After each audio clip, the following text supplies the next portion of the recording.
Don't start it like that. That just exhausted me. Listen, we got to be very wary of my co-host, Mike Gibbons, who has lost his voice from sucking dick always. Is that how you did it? It's, not that I recall, but that is something that I would repress probably. Not that it's a bad thing. It's just not my way.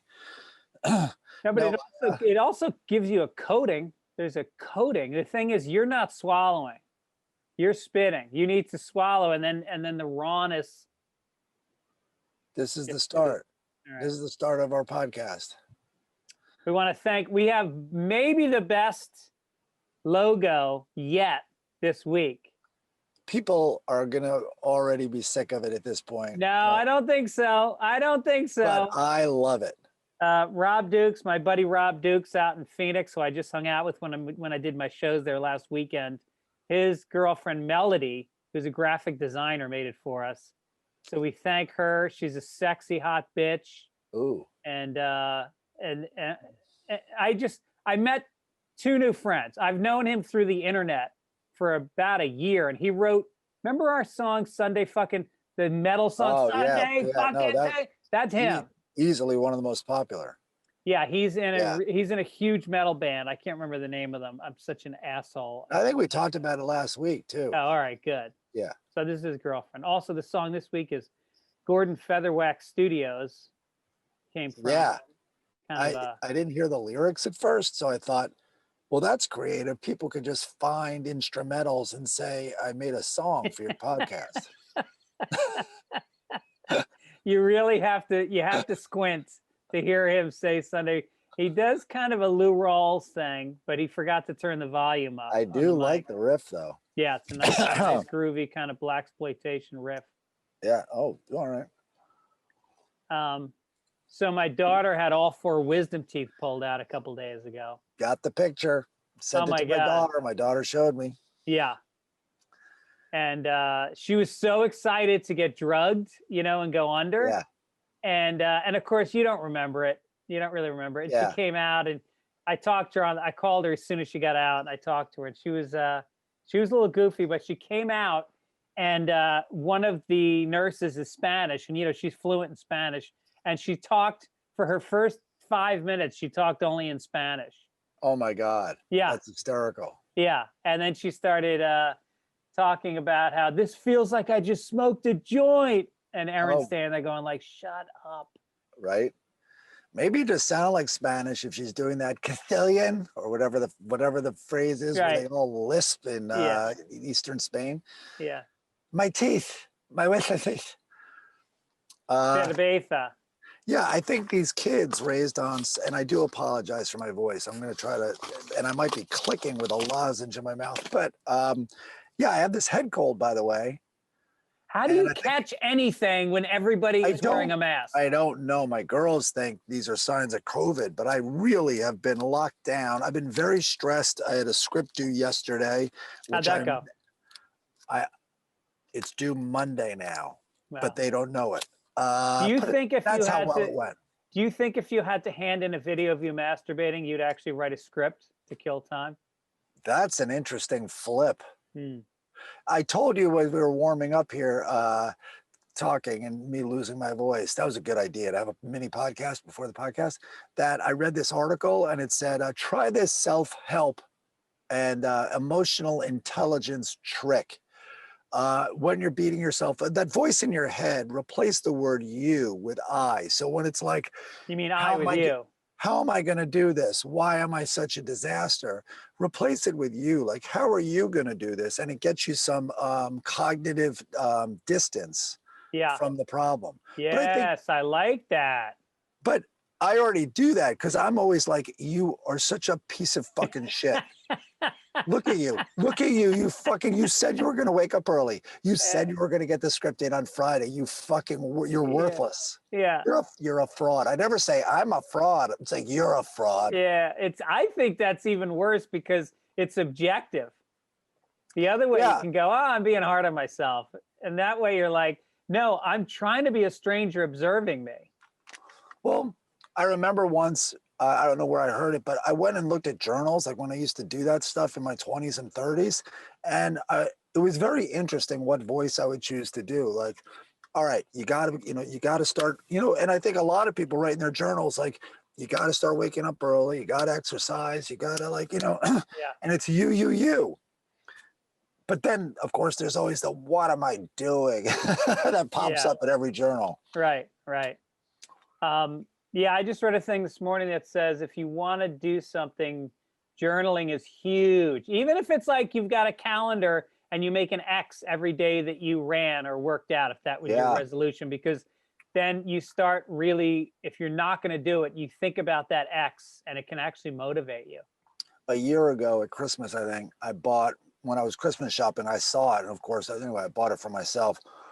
I think it was called like the 5-minute journal. And it's, the journal page, it's a book and it's like structured, which was great. I could use that. And you're supposed to do it every morning. Have not taken the plastic off it. Wow.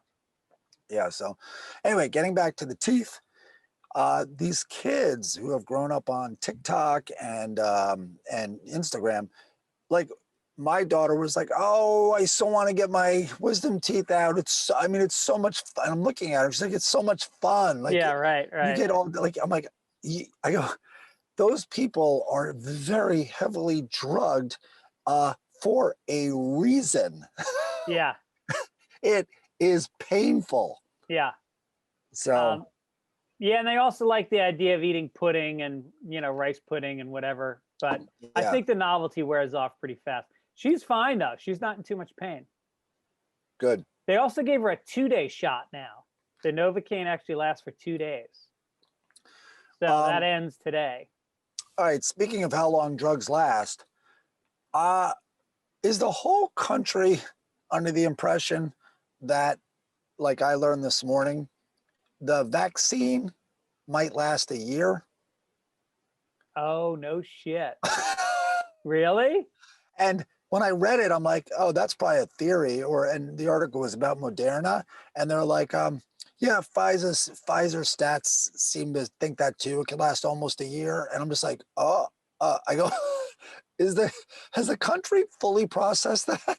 So in other words, we all need to get 2 more shots a year from now? No. Every year after.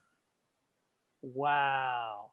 I think, and then when you compare it to the flu shot, then it makes total sense. The flu shot doesn't last more, but I think I was under the impression you got another flu shot, not because it wore off, which I think is the fact, but because they changed the flu shot because of the new strains that they see coming. Right. Of course, we're going to get corrections on this because I don't know what I'm talking about. But anyway, it seems to be very common knowledge among people who like dabble in the truth that this vaccine lasts a year-ish. Damn. Yeah. But if you got COVID, do you need to also get the vaccine? I've heard people who have, yes. Now, should they be in the top of the line? I don't know. And I don't know how long the natural antibodies last. You would think it lasts longer because you really got it. So my ex, who got it in June, she tested negative for antibodies. So that's disturbing because at least my mind, and I'm not saying anything here, but my mind would go to, did I have like a really bad flu? Like, she tested positive for corona. So, I mean, it looks very, very likely she had it, obviously, but. Yeah, because a month after I got chlamydia, I stopped wearing a condom again because I just assumed. You're immune. You can stop right away. As soon as you're like, my pee hurts, you don't have to wear protection anymore. Right. Because you're immune, and I don't think you can pass it on. No, I don't think so.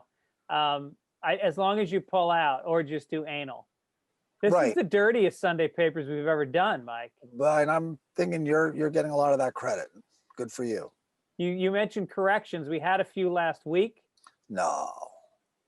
On last week's pod, you seemed to suggest that Roy from Siegfried and Roy died by tiger mauling. While indeed he was famously mauled by a tiger in 2003, leading to lasting injuries, he actually died from complications due to COVID-19 in May of 2020.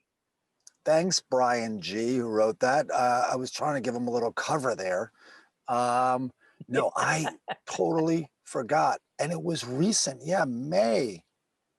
I know Roy lived for a long time. And then Roy, with all this physical therapy, they did an animated series after the attack. Oh, really? Yeah, based on Siegfried and Roy. I forget the name of it. And he was walking and he like appeared at an event and all that. But like, what a funny concept. Like, you have these two guys who are in a cage with the big cats, and it's like, what do you think's going to get this guy? It's almost like the crocodile hunter. Who would have guessed Stingray? It's like, wait, what do you think? What are the odds a big cat is going to end this guy's life? Okay, how much money was on Bat? How much money was on Bat? Right. That's gonna be the new Vegas show. It's like a couple of gay guys like herding bats. No, that's the headline. Is that Roy didn't die of a tiger or AIDS? Yeah. Oh boy. No, I mean, that doesn't sound that controversial. I think these guys they seem pretty flamboyant, and I think I heard they were swingers. They were part. The rumors are, or the document, whatever it is. I think they admitted that they were a couple for a while along the way there. Yeah, right. I went and saw them because we did something with them at one point, and so I got free tickets and stuff. And I made a real point. It was a very kitschy, ironic thing to do as a hipster, as I was at that time. And but you go in and you see them, and you think they'd be shut down now because of the more awareness? Oh, absolutely. Yeah. I mean, there's no more whales at SeaWorld. They got rid of them. And this racetrack thing, man, I mean, is it Santa Anita? And what's the one near here? But yeah, Santa Anita.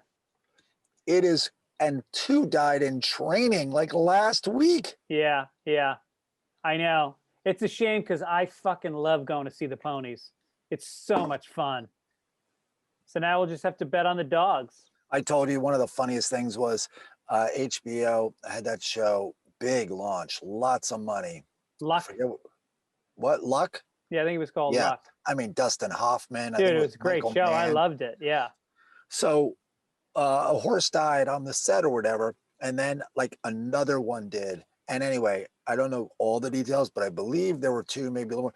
And everyone was alarmed, and it was shut down. And one of the horses was actually with the horse doctor, having its shots and all that, and was being moved, and it sort of got spooked or whatever. They're very skittish, obviously. And anyway, like it hit its head, whatever. But this was the thing that really put the nail in the coffin. Their defense was, how many horses on our set? They're like, 2 of your horses on this show have fucking died already. And someone who knew what they were talking about was like, that's 2 out of like, let's say it's 30 horses. That's way better than the average track. And people were like, what? Wah, wah, shut it down. Yeah. We also got corrected by Felicia Baker Carr, who said you told a story about a woman in Quebec walking her boyfriend, like the poor bugger was her bloody dog, just to circumvent the quarantine restrictions. Mike finished the story, then you said something akin to, let's move on to international news. A story about Quebec is international news. Canada is considered a foreign country and Americans need a valid passport to visit. It's definitely foreign, especially if you pronounce it Quebec. Quebec. Great. Who wrote this? Felicia Baker Carr. Well, Felicia, we also have a section in this podcast called the obituaries, but we don't mention Quebec, even though all of you are dead inside. Yeah. Quebecian zombies. Tu es mort. I just did a French sentence with a Spanish accent. Tu es mort means you are dead. Very European. Kristen Leishman says, love the podcast. I think Mike may have meant he doesn't get Wes Anderson's films. He said Paul Thomas Anderson. PTA pretty much nails every film he directs. I agree with every phrase in that sentence. Yes, they're both amazing directors. Wes is a little bit better. One of them has stories in their movies, and that's yes, and that's Paul Thomas Anderson.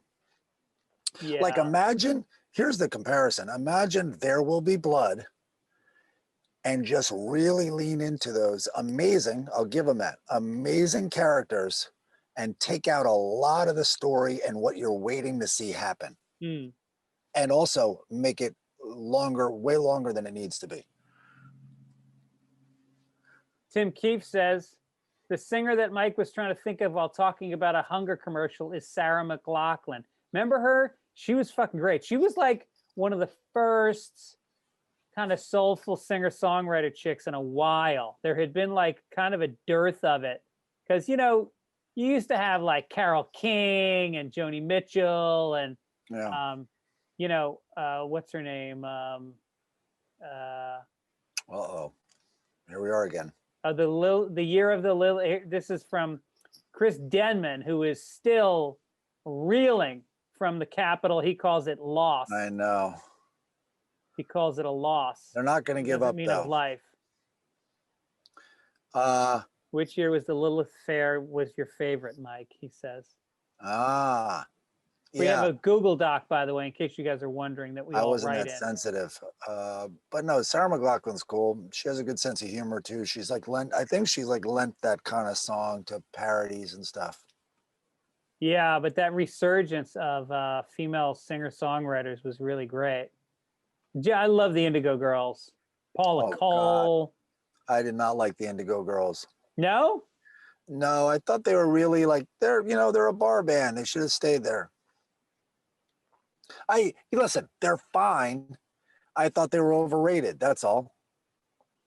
They weren't my cup of tea. I am to find.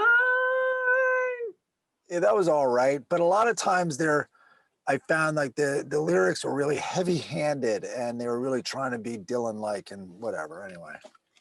Oh, Chris just pulled up the other names. Sarah McLachlan, Sheryl Crow, Tracy Chapman, Jewel, Susanna Vega, Fiona Apple is my favorite out of all of them. Yeah, she's my neighbor. She lives across the street from me. Yeah, I like all those names. I thought to be more hateable names on there. I like all of them. Yeah. So then this one comes from, I forget who. Sorry if I'm behind, but you had talked about how no one takes Bitcoin as payment, and it's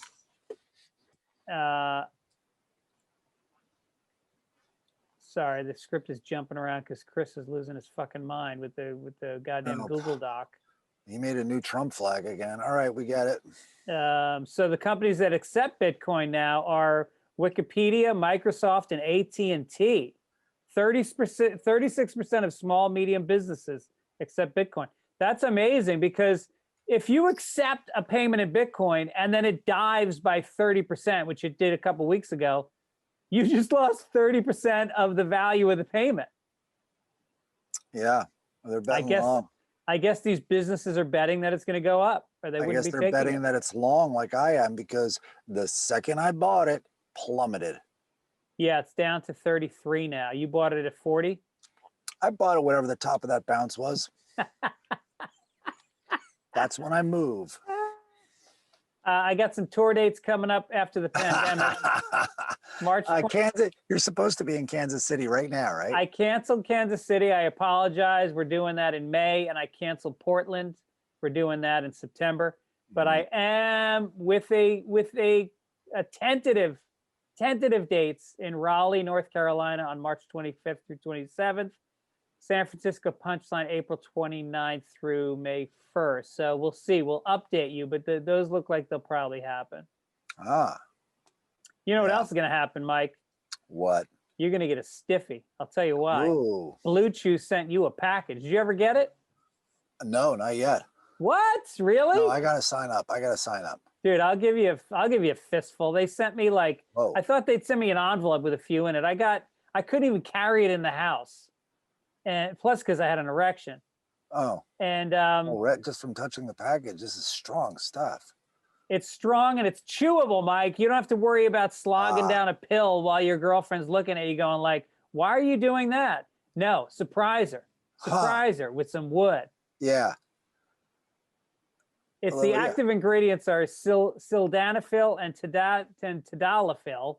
Oh, easy for you to say. Same ingredients as Viagra and Cialis. Oh boy, those things have made a lot of women happy over the years. A lot of men happy. Everybody's happy because you don't have to go in and talk to a doctor. You do it online. Yeah. And they figure out they figure out which one is best for you and dosage. It's way cheaper than the other two, Viagra and Cialis. And they ship it to your door. Discreet packaging. It does not have anything dirty on the package. Nobody knows. Except the neighbor, Greg Fitzsimmons, walking with the package in an erection. That's the only dirty part. Chew it and do it. Here's the great deal. Did you just come up with their slogan? That's their slogan. No, they gave it to me. Oh, that's great.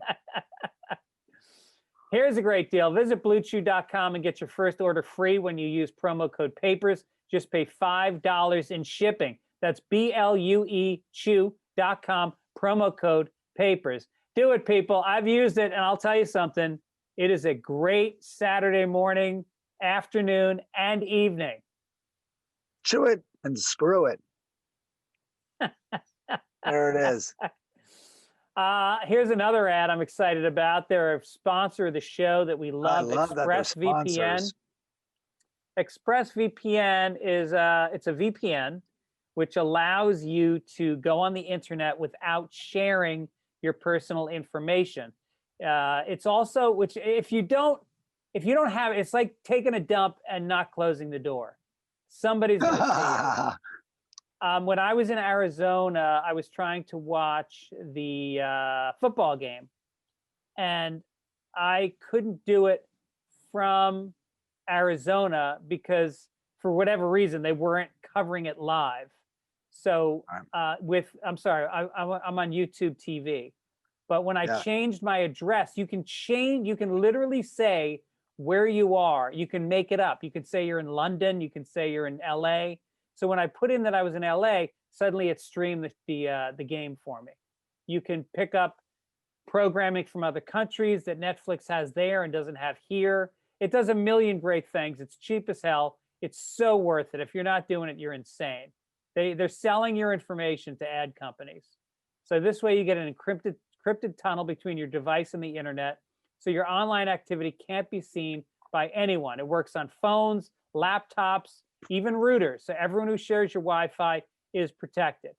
Yeah. Also, I mention this every week. It works on routers also. Right. And I have it on all of mine. I have it on my phone, my router, and my computer. And secure your online activity by visiting expressvpn.com/papers today. That's expressvpn.com/papers. You can get an extra 3 months free. Visit expressvpn.com/papers. You'll love it. All right, Mike, give us some paper crinkling. Yes, I have it today.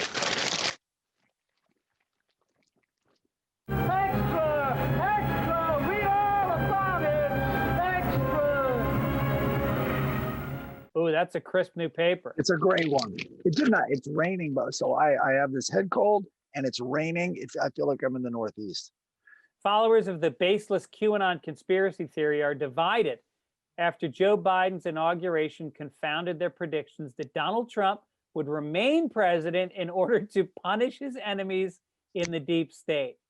Many reacted with shock and despair as Joe Biden was sworn in. I just want to throw up, said one in a popular chat on Telegram messaging app. I'm so sick of all the disinformation and false hope. For weeks, QAnon followers had been promoting 20th of January as a day of reckoning when prominent Democrats and other elite satanic pedophiles would be arrested and executed on the orders of Donald Trump. But as Mr. Biden took his oath and no arrests were made, some in the QAnon community had an uncomfortable meeting with reality. Quote, "It's done and we are played," wrote another. So I'm glad maybe this will weaken QAnon because I'm dying over here. I have not had a sip of child's blood in weeks. And I'm shaky. I feel shaky. It reminds me of the end of there's a flat earthers documentary. I think it's called like Behind the Curve or something, whatever. I think it's on Netflix, but it's this big thing. And these flat earthers, one's really charming, likable guy. So that's what keeps you watching. And then he goes to the flat earthers convention, and there's this one little team with an elaborate setup, and they have a laser, and they're going to go however much distance apart, and they're going to shoot the laser on a very, very, very level thing. And the idea, of course, is if the laser's higher on the receiving end because of the curvature of the non-flat Earth, then the Earth's not flat. So it's this big setup, and then near the end, they try to do it, but there's some technical glitch or whatever. And in the very end, they're so psyched to see this laser go right through the hole that's there, which would prove it's a flat Earth. And of course, and you're watching this, it's a weird documentary because you're not along for their ride. You're not entertaining at all that there's a possibility that they're right. So you're just watching them realize this, which reminds me of this election. So all of a sudden, it's the very, very end. Like, I think even credits are rolling, and you see the laser, and it comes up, and they're all like, huh. Like, their whole world almost literally crumbles. Yeah. Their whole idea of everything they thought is just plainly shown to their face. Yeah. No, it's like Santa Claus. It's like that song, I Saw Mommy Kissing Santa Claus. And now you're in kind of a quandary. What do you tell the kid?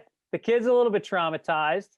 You know, this relationship that his life depends on is now being compromised. So you got to go to him and go, hey, by the way, Dad's Santa Claus. I wasn't kissing another guy. Dad dressed up as Santa Claus. Yeah. And the kid goes, does he also dress as the postman and our neighbor Harry? He's really good at disguises. Because you're a hooer. So are you saying there's no postman or newspaper delivery boy? Are you saying they don't exist either? So pool guys don't exist. It's a myth? I was wondering why we have a pool guy with no pool. So Jay's Deli's softball team. That's not a real team. Yeah. Those 11 guys, that's not a real team. You mean the Mexican band Menudo? They don't exist. That's weird. So Dane Cook is not a comedian? That one, you're right. Oh, come on. Love Dane Cook. No, I was playing the mom. All right, listen. This was really, we got a new story. I need a crinkle. Oh, yeah, of course. Hold on. There's a paper right here. This was really rude. Joe Biden and Dr. Jill Biden were left waiting outside the White House on Inauguration Day, reportedly thanks to one final petty act by Donald Trump. He is said to have sent the White House butlers home as he and Melania left D.C. As a result, nobody was around to greet or help the Bidens when they arrived. Following the inauguration, Biden and the First Lady walked up to the steps of the executive mansion, waved to photographers, turned to enter, but they were left awkwardly standing on the steps as the doors failed to open. An official not associated with the Biden team said the Trumps sent the butlers home when they left, so there would be no one there to help the Bidens when they arrived. I mean, what? Is this an Airbnb in New Orleans? This is the fucking White House. Should it be that simple? I mean, if guys dressed up as Davy Crockett can get into the Capitol, that was locked off. That was locked also. Right. Yeah, were the Bidens storming the White House? They should have said, I'm storming the White House. Would have gotten in. The guards would have helped them. No, the keys under the mat, nothing like that. Yeah, there's no, check the windows. There's got to be a bathroom that's ajar because Trump took a dump before he left. It reminds me of The Godfather when Vito's in the hospital and nobody's there guarding him. Oh, yeah. Oh, right. God. Well, so much for the smooth trend. Meanwhile, that was the smoothest part of the transition because once they did get inside, they're like, "Oh, there is no vaccine plan." That's what we Yeah. just found. We didn't Yeah. find like old posters on the wall and stains in the carpet, typical things when you move into a new place. No, a total lack of a virus plan. Yeah. I mean, a vaccine plan. Like literally none. Yeah. And he left him a note. I'm kind of curious what the note said. Do they generally reveal that, or is that kept secret? Well, what I read was Biden said he wouldn't reveal it because it was personal, but he called it generous. Hmm. That he left the note at all, I'm shocked. Yeah, Now, I'm shocked also. was that tradition started by Bush No, Bush Senior? I think it goes way, way back, doesn't it? I would think so, but the first time I heard about it, I thought it was Bush Senior, maybe leaving it for what would it be, Clinton? Yeah, Chris, will you look that up for us? It's I know you only started paying attention to the presidents when Reagan was elected, but check it out. See what you can find. Well, the good news is you're looking up one of your heroes' letters. It would be Bush Senior. Here's another. Unfortunately, he left it to Clinton. Here's another story, Yeah. Mike. Oh, am I doing it? No, you're gonna fucking crinkle a paper for me. Oh, sorry. I didn't know what There we go. I'm a little cloudy. Is that You're a also little out sign of it. COVID? You're a little out of it Out of today. sign of COVID? With UGG season in full swing, the iconic brand partnered up with VIP, which, yes, stands for very important puppies, Obviously. to make dog UGG boots a reality. They retail for $80. All right. They also come with Daisy Dukes, and for an extra $50, your dog can give Pauly Shore a blowjob. This is how you know the recession hasn't really kicked in yet, that this is still a thing. Right, right. Have you ever seen it on Lincoln Boulevard here by Ocean Park? In that, there's a Gelson's Park mall there, strip mall. Yeah. In there is a store in very expensive, as far as retail goes, very expensive Santa Monica. There is a store in there that's called Protein for Pets. And that's the one I watch. I'm like, the economy is doing okay if you fools can keep this business going. Right. I remember our agent, Matt Rice, or no, he's not your agent. He was, sure. He was, right. No, and I'm still in the family. Yeah, I love him. Right. So he's the best. And he has a dog. He sends his dog to this like spa when they go away. Yeah. And there's a picture of him and his dog on the wall of the spa. You know, I'm the one who took that. Oh, okay. You told me. Because I took James Corden there. Yeah. Because we did a bit on Corden, which was take a break. So he takes a shift for someone. So he took a shift of a dog groomer there. And while I was in there, I saw the picture. I'm like, there's no fucking way. And he's a really like macho guy. Yeah. And not in that photo, was he? He's funny though, because he's macho as hell. He's like the man's man, but he also likes the Grateful Dead. I didn't expect that. I expected him to be like a frat guy that the Beastie Boys first album. No, he's a lot of bros. Like what's the one he really likes? I'll remember in a second. Fish? No, they're a little more refined than that. I remember Jeff Tweedy or whatever his name is. From Wilco? Yeah, Wilco. He loves Wilco. All right, we just got this message from Chris. Right. Trump will be back in 2020. Oh no, that's a different note. For the past 30 years, the outgoing president has left a note. Started with Reagan. Okay. This is where you could see. By the way, I doubt Reagan. Apparently, he was really battling like the onset of dementia and stuff like that. Let's get to dementia in a second. But they're saying here, according to Chris anyway, Reagan left a note to incoming President George H.W. Bush with cartoon turkeys on it, along with other niceties. It had the phrase, "Don't let the turkeys get you down." That's fucking great. No, that's great for a mentally challenged like third grader. No, that's so sweet. Yeah, he left him a coffee cup that says, "How can you soar with the Eagles when you work with a bunch of turkeys?" Yeah, he signed a cat poster, hang in there with the cat hanging from a tree. but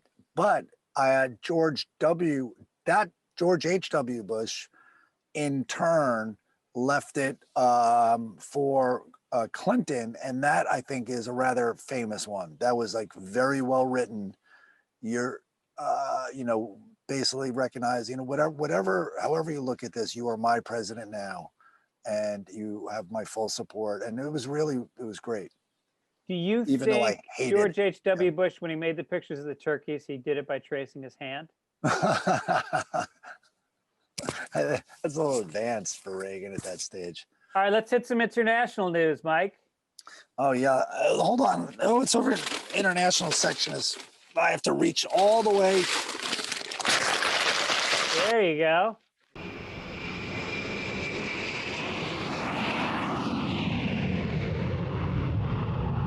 Yeah. Wow, you really are digging deep into that section. This closet looks like a bird cage, man. A man's trip. This is the best story of the day. A man's TripAdvisor review for the Palms Resort of the Turks and Caicos Islands has caused a stir after he claimed his wife was seduced by the hotel's masseuse during their stay. His 1-star review read, He gave it a star.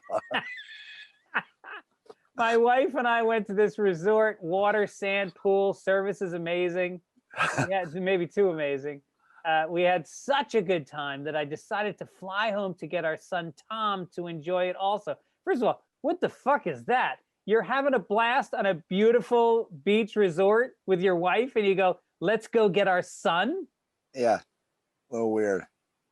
When I returned, my wife had eventually told me that she went to get a massage and the masseuse seduced her and spent the night with her. Michael added, "I am not blaming the resort for this. This is my wife's fault, but just know that this is the kind of thing that happens at this resort." Guess where else it happens? In your house when you go to work. Yes. And I should mention, despite that, I would have given 4 stars because the swimming pool, but the lifeguard became a little bit of a problem. And I would have given 4 stars to the buffet, but the guy working the shrimp, the unlimited shrimp part of the buffet became a problem. Yeah, I would say, the maid did a great job, but when I came back to the room, she looked like she was attacking my wife. Imagine the son. You brought me, Dad. You brought me down for this. The son is like, "Wow, I'm gonna go get a massage." This resort is fucking great. 5 stars. Yeah. It's so funny because that my main porn addiction, it's not an addiction. My proclivity is when I watch porn, I watch hidden camera Japanese lesbian massage porn. It's well documented. You're addicted to that proclivity. I guess that's one way of saying it. Why do you have to put the word dick in something? Oh, wait a minute. And so it's weird to see the other side of it, because these women, they usually, when they leave, I don't think they tell their husbands. And you told me about this once, and I went and searched it. And there's I don't think I'm finding the right ones. Just Google exactly what I said. And the best site is X Hamster. Oh boy, which is the oddest name on the planet. Imagine, I want to be a fly on the wall in that meeting. All right, we're going to try to open the largest porn inventory ever. I need some names. Not just the meeting was this. How about X Hamster? Done. Meeting over. Next order of business. Next order of business. We need a name for the Washington football team. Any idea? I think you said it right there, boss. You're right. This is the most efficient company ever. Their meetings don't last more than 3 minutes. Also, the African-American thing is starting to lose traction. Ideas. How about black, sir? Got it. Type it up, fax it around. I like it. Let's do your favorite, Florida man.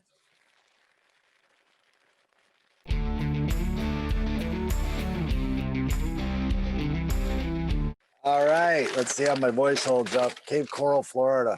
A police officer was making a routine traffic stop when a Mr. Philip Plumley drove his motorcycle right into the cop car Wednesday.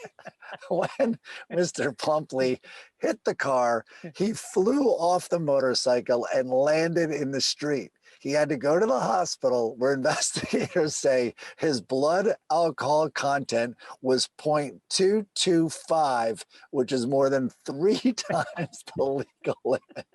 Like, all right, I'm shit-faced. I'm getting on my bike. There's basically one rule. Don't hit a cop. That's the only thing in Florida that will get me caught. I can weave, I can swerve, I can hit a mailbox. Just don't hit the goddamn guy. I would love it if he got up off the ground, dusted himself off, and the cop went, "All right, I need you to walk a straight line." I just made a straight line into your car, dummy. You could forget to untie your alligator to your motorcycle and drag it through town. No one would bat an eye. Can you take the underage hostage that's strapped to the back of your bike off so we can tow it? Do you think the cop even yep, there he goes. He probably knew him off, Phil. Like looking at him flying through the air. There goes Phil. Mr. Plumley.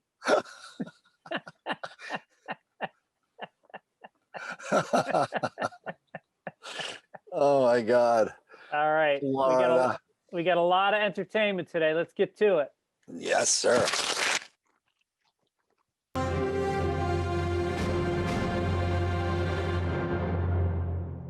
Alec Baldwin, who has had so many comebacks in his career. He tweeted Monday that he's quit Twitter after his wife Hilaria Baldwin. What kind of, is she a comedian? Was that her stage name? Yeah, called out, as it turns out, where it's closer to Hillary. Was called out for falsely claiming Spanish heritage and using a Spanish accent in some old videos. Quote, "Twitter is like a party where everyone is screaming. Not much of a party," the actor wrote. "Goodbye for now." Oh. Old footage showed him telling talk show host David Letterman that she was from Spain. Hilaria Baldwin attempted to clarify her background, saying she was born in Boston, but maintains a strong connection to Spain because she has spent so much time in Spain with her parents that live there. Yeah, that'll give you an accent. I think she went to high school here. No, she's American. And they have footage of her on a show talking about, like, as rich women will, a wife of this famous guy. She somehow gets on a morning show about recipes or whatever. And she's not a professional cook, I don't believe. She's a yoga instructor, I think. Yoga instructor. Anyway, so they have footage of her and they're like, no, and then you could use, and she grabs a fruit, okay? No, a cucumber.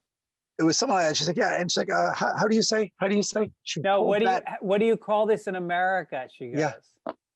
I mean. What? Yeah. Holy shit. Yeah. I mean, and that's crazy. That's insane. And especially if she's from Boston, she's probably mixing the two. She's like, essay, pack the car.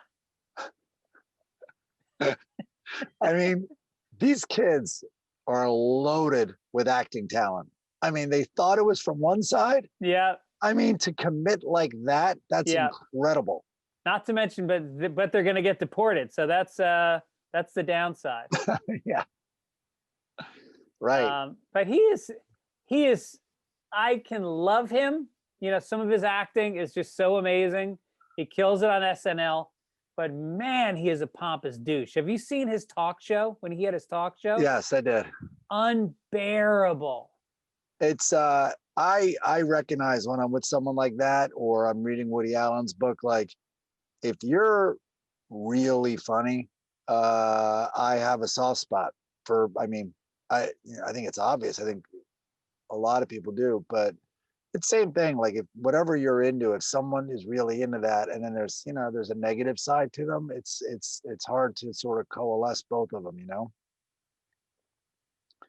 Like so anyway, I was head writer and worked on the Alec Baldwin roast, and he's ridiculously naturally funny. Yeah. Yeah. Like almost like idiot savant like you don't think he's getting it. You're talking to him, he's like, yeah, and he's very, very distracted, and he has a lot going on. He's always engaged in some fight, multiple fights. So you're trying to like tell him like this line needs a little finessing because the joke is, he's like, yeah, right. And then he goes out there and it's as if he wrote it. Yeah. It's unbelievable. Really? Yeah, Wow. it's crazy. Who am I? Look at me in my little fucking office with my stupid little light, and I'm It's a good sitting light. here. I like the light this week. And I'm sitting here judging Alec Baldwin, the But guy. listen, I mean, in come fairness on. to you, there's a lot to judge. I know, but still, that's gonna be my resolution for 2020. It's just stop judging anybody. Right. Don't say right. What do you mean right? What do you? I wasn't listening. I'm like just, Alec. I took it in. You. I took it in. I'll work with it later, but I'm not going to give you much feedback right now. I'm also kind of working his voice right now a little bit. Yeah, you are. He was actually, when he did like Kiss of the Spider Woman or whatever it was called, like he was groomed. He had started, I think, in theater, and then he was groomed as like the next big leading man. Yeah. And he did a few movies, and he was apparently such an asshole that even though the movies were doing fine, people stopped using him. Like he was that much of an asshole. And then his career was in the shitter for a long time. Yeah, I think one of the big things was he was in that Red Dawn or whatever, the submarine movie. And yeah, Tom Clancy. And then didn't do the sequel. And that was a big derailment. I don't know what the real story was there. Yeah. But I do know this. Is it Miami Blues? One of his first films.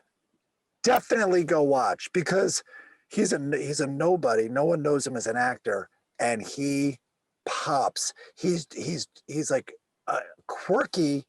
He's like a quirky, violent guy. It's totally my memory. It's totally worth going back and watching. He was also drop dead gorgeous. Yeah, like what was the one with Michelle Pfeiffer? Married to the Mob, right? Wasn't it? Oh yeah, that's a good movie. I got to see that one again. Was that the one I'm thinking of? Wait, there was also, he was the boyfriend in the Staten Island one, right? Working Girl. Yeah, he was good in that. It was a small part, but he was good. Yeah. You want to talk about Chappelle? There we go. It's kind of a paper. Is it really a paper? Anyway, it was announced this week. I just put the headline in here. I don't really have material on it. But Dave Chappelle's Austin shows were canceled after the comedian tested positive for COVID-19. And then Joe Rogan Instagrammed about it, quote, "Sorry, my friends, the Friday and Saturday shows have been canceled. We'll reschedule them as soon as we can. Much love to you all." Now, one thing I did read was it just said that this announcement came 2 days after they saw he was with and posing for photos with Elon Musk. Now, I don't know. I know Elon Musk had a lot of opinions about the virus. And at one point, he took 4 tests and 2 were negative, 2 were positive, because he was trying to prove how inaccurate it turns out. Oh, really? Right. Wow. You can't get tested at the VA hospital or Dodger Stadium anymore, right? Why not? Because a big article broke the story of how many false negatives there were. Why? Because while they were sitting there, and it was a very, very well-run operation, people weren't administering it. Like it was a mouth swab, and they weren't administering it correctly or for the exact duration, even though in theory someone was watching you right through your car window, but you did it yourself and then put it in. And there might be more to it than that. Like maybe the test wasn't great. But I do know, anyway, it's been closed down since that article broke that story. Damn, I'm getting tested right after this show. I've been back for 6 days. I've been in the back by myself, kind of digging it, kind of digging taking one hit of pot and watching weird documentaries on Netflix by myself. Yeah. And they just call me and my dinner's ready and I eat it in the backyard. We all eat in the backyard together. It sounds like retirement. I am retired. That's and true. I fucking love it. Yeah. I don't know how I'm gonna get the health benefits this year, but I have till December to figure it out. Mine run out on April 1st. Oof. Yeah. And then I got to try to figure out where I'm going to get my health coverage from. Maybe the podcasting union? Yeah, the very strong podcasting union. They should organize. Podcasters should organize because, there's places like Spotify that gave Rogan $100 million. The rest of us get nothing. If you play a song on Spotify, the artist gets paid, the publisher gets paid. They take a podcast, which gets the same number of listens, and we get zero. How does that work? It works out very well for them. Yeah. And I think the same with Pandora. They pay the music. They don't pay us. YouTube pays us. So watch the show on YouTube. I haven't gotten can't paid imagine shit. how good we look. Just so you guys know, if I'm not really bringing it today, just know I do this. Unlike Greg, I'm doing this for free so far. Even though you've offered me the money for it. I've offered you the money and you've said, keep it because I don't want to pay taxes on it. I don't think I said that. All right, we're moving on. And here's a Lil Wayne story for you. Early Wednesday, Lil Wayne found himself among the 143 pardons and commutations, yes, announced by former President Trump during his final hours in office. So this was about a gun charge, and it stemmed from a search of Lil Wayne's private plane upon landing in the Miami area on December 23rd in 2019. They found a gold-plated, that's the best detail, they found a gold-plated .45 caliber Glock handgun and ammunition and a cachet. You can say cash or cachet. I would say cash. I think cachet is something like fancy. Like Porsche versus Porsche. There's going to be a cache of drugs for which no one was charged. I don't get that part. And maybe it was the vaccine. Maybe Lil Wayne's running. I'd have a gold-plated gun if I had a plane full of vaccine. Right. And he also had nearly $26,000 in cash. Lil Wayne was unable to legally carry a firearm, having previously pleaded guilty to felony gun possession in New York in 2009. He had served 8 months at Rikers. I forgot about that. Yeah, I mean, that's real. You need that. As a rapper, you got to spend a few months behind bars to have any legitimacy. So his lawyer then pointed out the gold-plated firearm is a collector's piece given to him as, wait for it, a Father's Day gift. Oh, that's sweet. I usually got my dad a tie because he was a drinker and I wasn't that into arming him. Well, did your dad just get out of Rikers for illegal possession of a necktie? And then you're like, you know what I'm going to get him? I'm going to get him a necktie. Dad, I figured out what you love and I got it. Yeah. I've also got the cache of drugs are on the way. I think why did he pardon him? I kind of have a theory that maybe like Lil Wayne is going to be Trump's new Epstein. He's got the jet, he's got the drugs, he's got the bitches. Oh, interesting. Yeah. Well, I did read a little about it when I trimmed this story down.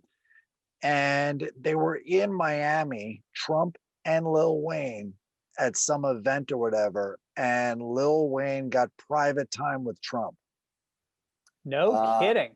Yeah. And then it was a campaign stop. And then a little while later, like the next week or 2 weeks, Lil Wayne famously endorsed Trump.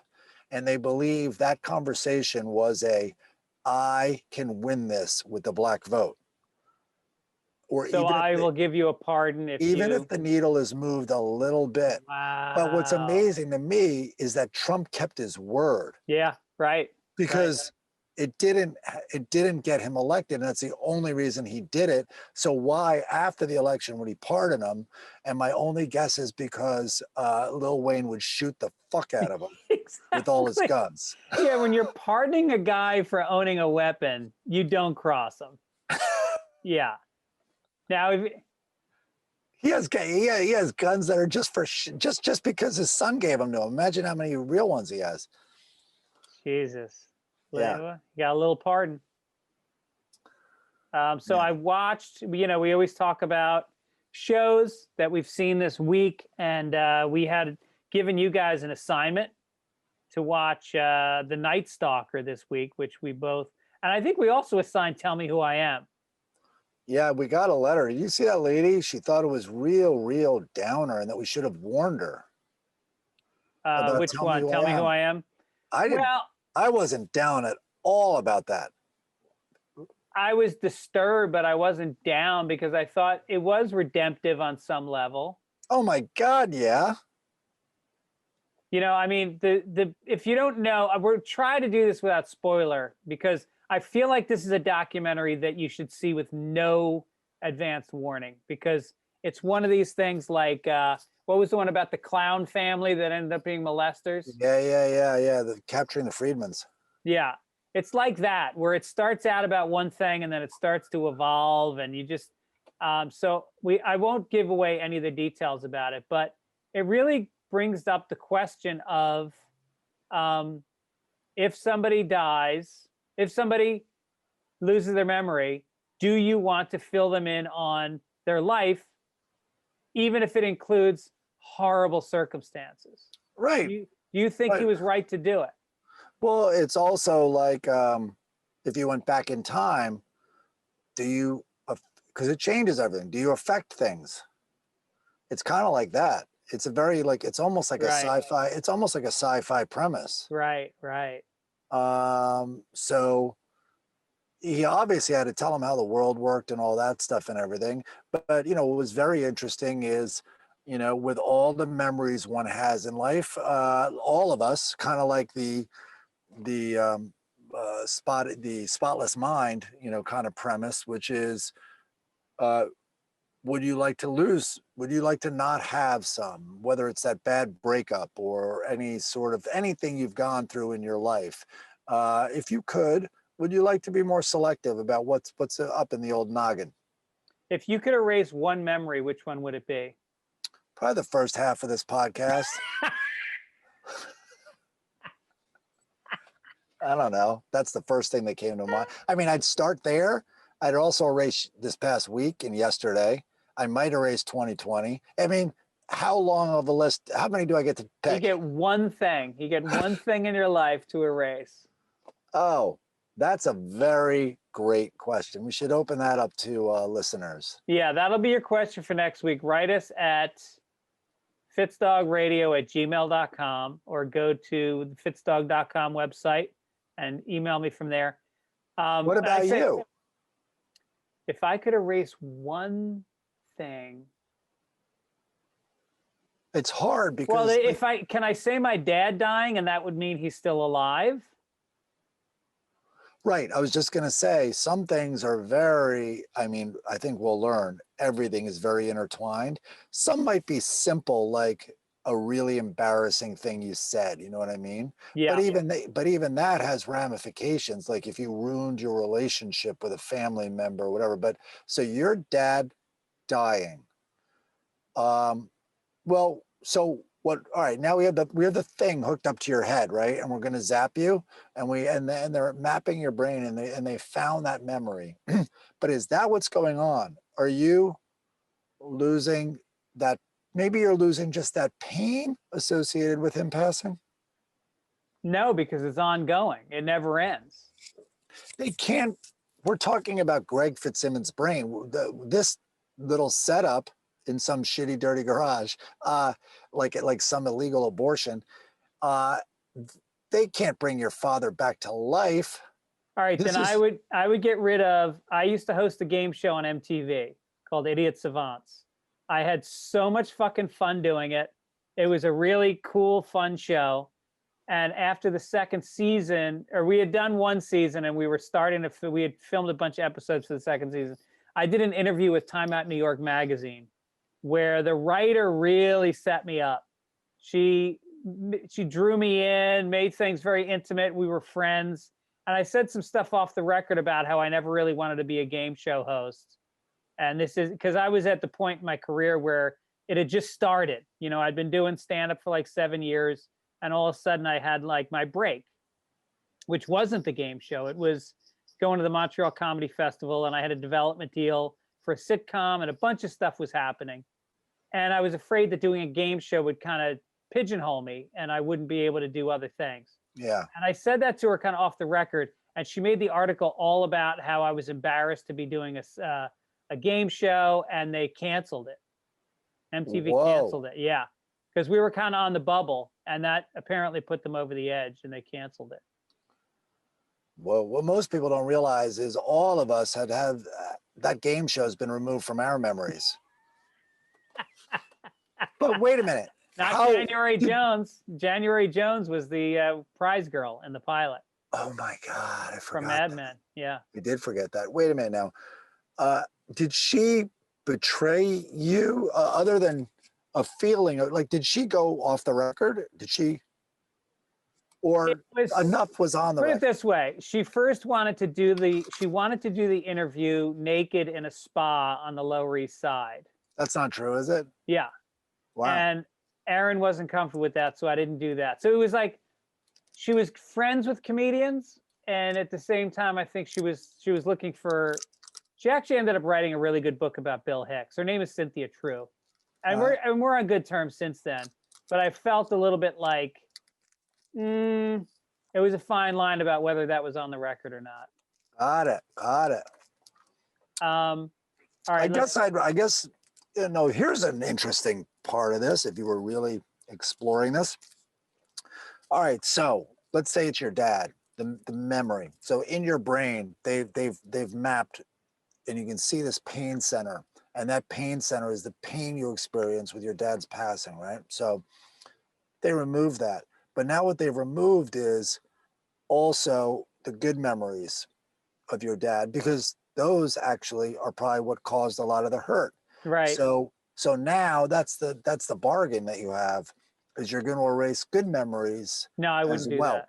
No, I wouldn't do that. So that gets to the better to have loved and lost than not to have loved at all. I mean, it gets to that age. Like if you erase, kind of like in The Spotless Mind, if you erase that relationship, well, you're erasing. You can't cherry pick that great photo of you guys ice skating together like that. You can't hold on to that either if you're going to purge the whole thing. Right. So for instance, all right, if here's the other fascinating thing. Very Silence of the Lambs like. We don't know how informed we are. So let's say I removed the memory of the pain from my parents' divorce. The weird thing is I already don't remember probably the most painful thing when I was 4 and they got divorced. You were only 4? Yeah. Oh, geez, what a tough age to have your parents divorced. I have only one memory of it kind of going. That's what I mean. I have one memory, kind of like a photo, kind of like the documentary, getting back to full circle. Tell me who I am. Very early on, this is not spoiling it. The brother would show the one whose memory is being rebuilt a picture of the two of them at the beach in the south of France.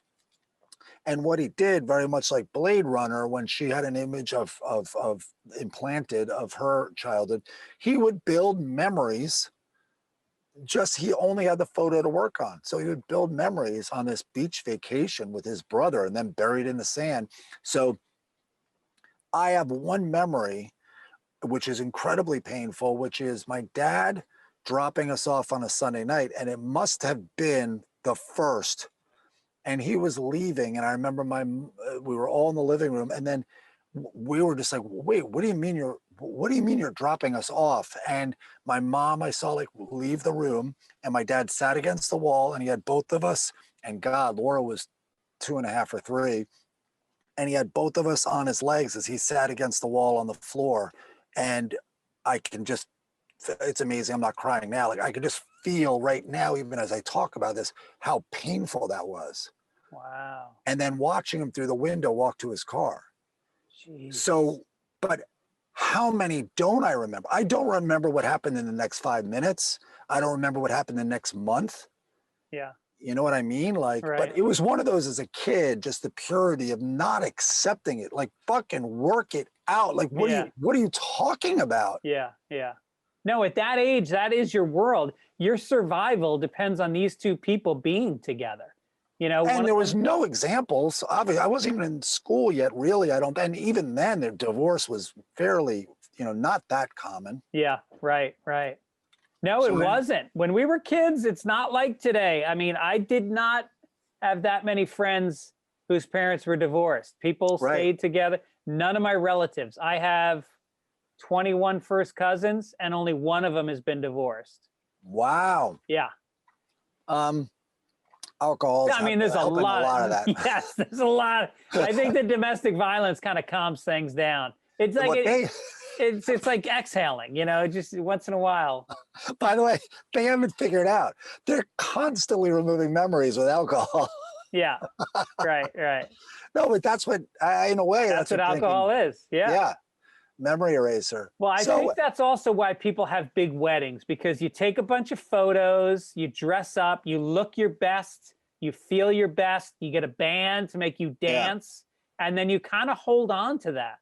People live off their weddings for a long time. You put pictures of it up on the walls, and it's one image. It's one day. I actually also have the theory that the two biggest kind of rites of passage, obviously, that humans go through, right? So marriage and death. And so what do we do to marriage and death? We, on the day and the week that this is all going down, why don't you host one of the largest parties you're ever going to host in your life? Yeah, right. With a giant guest list and tons of conflicts and having to negotiate all this stuff. Yeah. Like, in other words, what better way to not think about you're committing for life to another human being? Yeah. Or giant distraction. You're saying goodbye to someone forever. But why don't you worry about Aunt Mary and if she likes the appetizers at the after thing? Yeah, the millions of things are going to go wrong that day. Right. What about your wedding when I was supposed to do a reading from Bob Dylan? And I forgot it, of course. And so at the time, this is how long ago you got married, the internet was like crawling. It was like phone lines and fax machines. And so I had this, and I really did think at the time, like, this was genius. Billy Clark, who was there, who's the first AD, was like, the internet. We got to find somewhere at this. It was like a beach club. The office might have the internet. And so we went into the office, and I looked up Forever Young, Bob Dylan. It took like 15 minutes to get the lyrics of a song on the internet. And then it took another 15 to somehow print the internet? How do you do that? Right. And then at the last minute, I came running down and I read it, and afterwards you're like, yeah, wrong verse. Well, what I had done was, I'm like, am I really going to be this cliche? I'm not going to pick something from like Visions of Johanna. I'm not going to go totally esoteric. So people know this, and it's very, very, very like, it's like almost, that song's basically almost like an Irish prayer too. I'm like, that'll satisfy my dad. But what I did was I went in, I chose a verse that was a little less obvious, and I also reconstructed it a little bit, removing like the repeating things a song would do, and I made it more like a poem. So I'm standing there, hundreds of people are there, you get called up, you start reading, third sentence, I'm like, he's reading the wrong thing. And you are just proudly, you stick the landing. You're so proud. I go over, I give you a big hug. I don't think I brought it up for a long time. No, years. I think it was years. Yeah, it was years. I didn't bring it up for years. Yeah. Well, you got me back because on my wedding, you got up and first words out of your mouth as the best man was, I didn't like Greg. Like most of you, I didn't like Greg when I first met him. Like most of you here today, I didn't like Greg when I first met him. And by the way, uproarious. It could not have rung true more.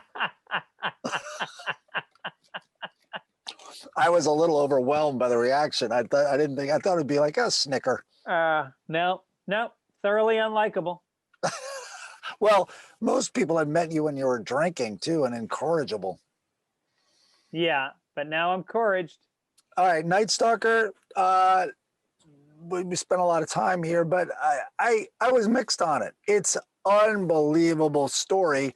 I thought they were trying to force, the relationship and that guy trying to please his dad. You know what I mean? Like it's felt a little hollow there, I thought. And it was a little slow for me. Yeah, they basically made it a dueling narrative. One was about the detective and one was about the killer. I got to say, though, when they finally catch him and you see him, it's as creepy and scary as Hannibal Lecter. Like, this dude was pure evil. And insane. Yeah, truly insane. Yeah. But I had just watched, there's another documentary called The Ripper about this guy who was in West Yorkshire in England back in the 70s and 80s, who was a serial killer. And it was really well done, and I really liked it, but I made the mistake of going from that straight into Night Stalker, and it was so many fucking killings. I really started to get like almost calloused. Like they would, they talk about the next killing, and I was just like, okay, did he rape the kids this time? What? I mean, this guy over the map. Yeah, he was hard to catch because he was all over the map. He would rape kids. He would let them live. He would kill the wife, kill the husband. Then the next time he'd kill the husband, rape the wife, leave her alive. Black people, Chinese people. Rape old women. Yeah. Old women, from kids to old, it was crazy. But he was so unnerving to look at, and truly, like, I think there was this evil vibe that I just imagine being the prosecuting lawyer on the trial. And it's like, any questions? Your first witness? No, just can he just talk for a minute? That's all. Exactly. I don't even have a question. Just let him talk for 60 seconds, and then I'll actually close my case. Yeah. Well, and also there was a bunch of kids that had been raped, and they started to question them to prep them for the trial. And then they said, wait a minute, we got this guy on 14 murders. We don't need to prosecute him on the child rape, so these kids all have to testify. So that was very smart. Thank God. Very quickly, last night, Sophie really wanted to watch a movie and kind of bond and stuff. And anyway, we watched Swingers. Very odd to say. It's sweet, and it's it's good. Kind of doesn't hold up. I'm shocked. I'm shocked. I'm saying it. Like, first of all, you could see how independent it was and cheap. It looked like a student film. Yeah. There's weird, remember when they tried to do the slow-mo Scorsese thing, and it was like you and I shooting it out. Like, if you shot Swingers on your phone now, it would be a better looking movie. Yeah. And anyway, of course, Vince Vaughn just absolutely pops off the screen. I mean, it's A Star Is Born immediately. Right. But holy shit, is Favreau doing a Woody Allen impression? Oh, totally. Yeah. It's embarrassing.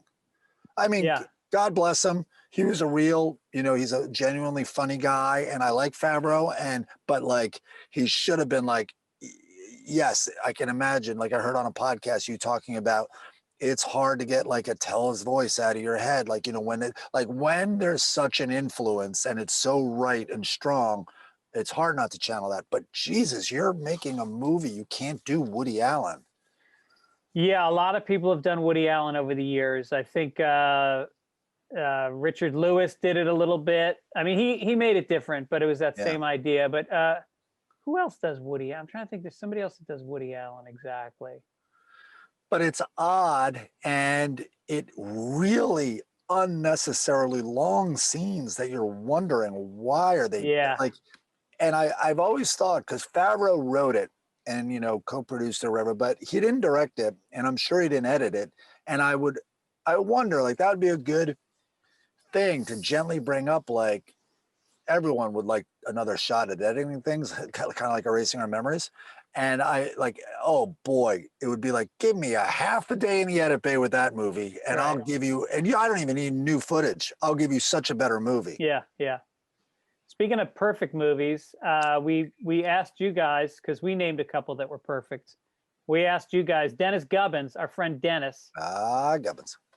He said Breaking Away, which in my mind is the best loss of innocence movie ever made. It's great.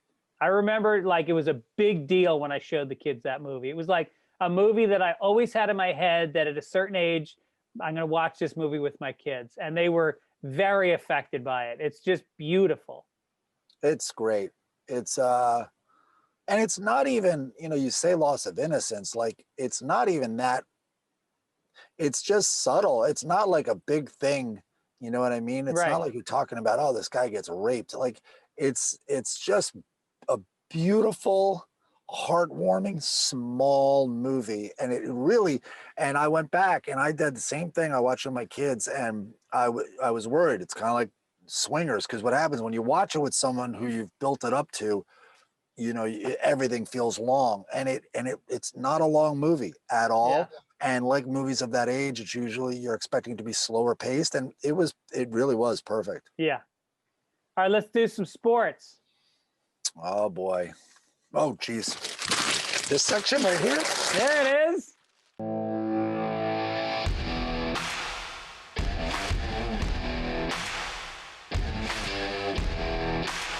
All right, Mike, you are down in our weekly bet that started 18 weeks ago. We bet $50 a week on I took the Buccaneers with points or giving points. You are down $150. I mean, everyone's like, one rule I have in sports, I never bet against Brady. Well, why the fuck doesn't Vegas catch on to this? Yeah, they don't seem to catch on. I mean, last week, it was a 3-point spread where actually the Saints gave the Buccaneers 3 points and the Buccaneers won 30-20. Oh. Yep. So this week, the Green Bay Packers, this is the last week of the playoffs. This is for the NFC Championship. Who cares? I never remember what leagues people are in. So the point spread is you are giving the Bucs 3.5 points this week. And wonderful. I have a feeling this is the week the Bucs get knocked out. I don't think they got a chance against Green Bay. As a matter of fact, I'm going to bet on the side against myself. And the Super Bowl is in Tampa Bay, isn't it? Right. God damn it! The same place where the Tampa Bay Lightning won the Lightning won the Stanley Cup championship, and the Rays were in the World Series this year. So this little shit town in Florida is fucking the sports center of the world right now. And they have a manatee with Trump scraped on its back. That's right. That's right. So, all right. So we'll see how that goes. Game is on Sunday. It's going to be played in Green Bay. Also in sports tonight, we record this on Saturday. Conor McGregor is fighting Dustin Poirier. And there's no animosity. Usually Conor's talking shit, and he's not.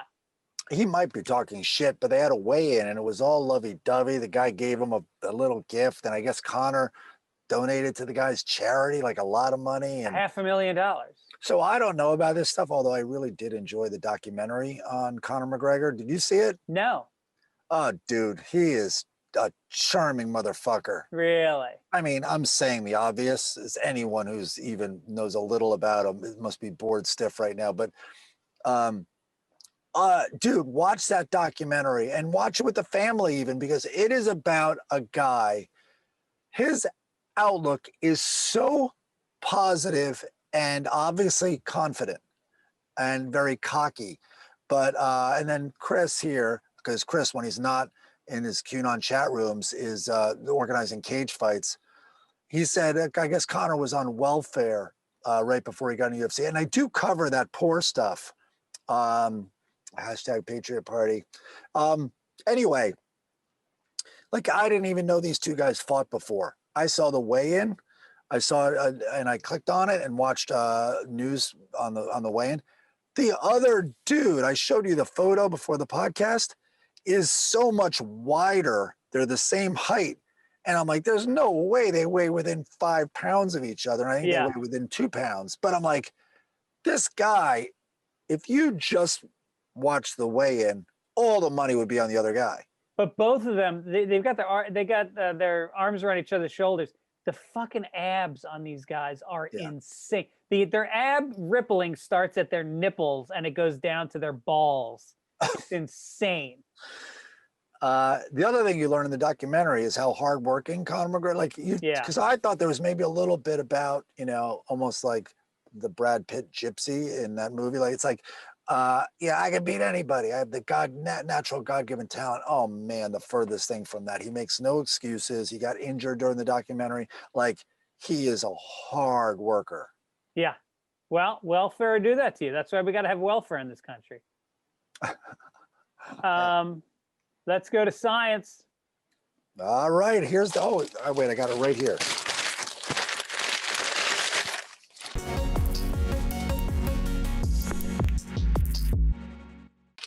Two new studies have found a commonly used pesticide is disrupting the sleep of bees with big consequences. It seems to disrupt the body clock in bumblebees. They forage much less. Much less foraging. Much of that foraging is happening at nighttime, and they are sleeping a lot more in the daytime. Tasman warns that bees are now, quote, quite sluggish, and they're going out less often. Maybe I've been hit with that pesticide this week. Maybe that's what happened to me. No, the bees are not jerking off constantly. It doesn't say anything about that. I think it's just a sugar crash from all the honey. Is that what it is? Yeah, it's my cute little joke. That's a nice one. That's like a Hallmark card. Yeah, just imagine that. You're a fucking farmer, because you understand something. 70% of all the produce that we eat, vegetables and fruits, bees are responsible for the pollination. Oh, there's all those things that you don't realize how delicate the balance is. Did you ever see, it was one of these great nature documentaries, and it might have been Blue Planet. Anyway, they would have little chapters, right? So one chapter was on grass, and it's like, pass. Like, no thanks. Like, please get to hurricanes, wherever the fucking next chapter was. Grass, dude, is fascinating. Yeah. It's like, without grass, forget it. We're all indoors with respirators choking on all the dust in the air and everything. Like, and also the migrations. It dictates giant migrations and erosion. Like, it's crazy how important grass is. Right. Oh, that's hilarious. It's like the bees. Yeah. Also in the news, Colombia's best-known drug trafficker, Pablo Escobar, has been killed in 1993, but his influence continues to be felt in the country. Hippopotamuses brought to Colombia as part of Escobar's private zoo at his ranch have bred so successfully that there's a concern about environmental impact and human safety. They have spread from their home 100 miles east of the city of Medellin, dispersing around the Magdalena River as their population continues to grow. Scientists are calling for castration to control the hippo population. Good luck to that guy. Well, you wonder why they're procreating at such a rate. They still have 14 pounds of cocaine jammed up their assholes. They're running around like crazy. Yeah, you try to cut their balls off, they pull out an AK-47. Three other hippos come out from behind the bushes. Whenever Pablo's guys like go on the field or towards a little swamp, they all instinctively back against each other, hiding their asses. Yeah. So they're going to castrate them, and you got to think, like, you've heard of Rocky Mountain oysters, right? Oh yeah. They're bull's balls. Right. Can you imagine hippo balls? Colombian oysters? Half a serving, please. Yeah. Alex Jones will be selling the testicle meat as like male enhancement supplements. Testicle meat. What a phrase. I like it. Let's hit some business. We have to rush because your voice is going. Is it really? All right. I didn't hear it. Here we go. Business. Okay, business. Microsoft has been granted a patent that would allow the company to make a chatbot using the personal information of deceased people. The patent describes creating a bot based on the images, voice data, social media posts, electronic messages, and more personal information. And in this article that I was reading about, they gave the example of that, in October, Kanye bought Kim Kardashian a hologram of her late father, Robert Kardashian, to Oh, celebrate her 40th birthday. Did you ever see that video? no. He appeared on stage, like at her birthday. They had a birthday gathering thing and talked to Kim. Wow. No, it was bizarre. I can't imagine how bizarre it was for that family. So it wasn't a video of him that they already had that they were just showing. It was a manipulated hologram. Right. I guess it was like, I guess like with the Tupac one, they did find Tupac like singing that song, but it had to be manipulated. So no, this was Robert, probably, obviously real video, I think, of Robert Kardashian standing, speaking, and then they are able to manipulate his mouth and steal all the words they have of his.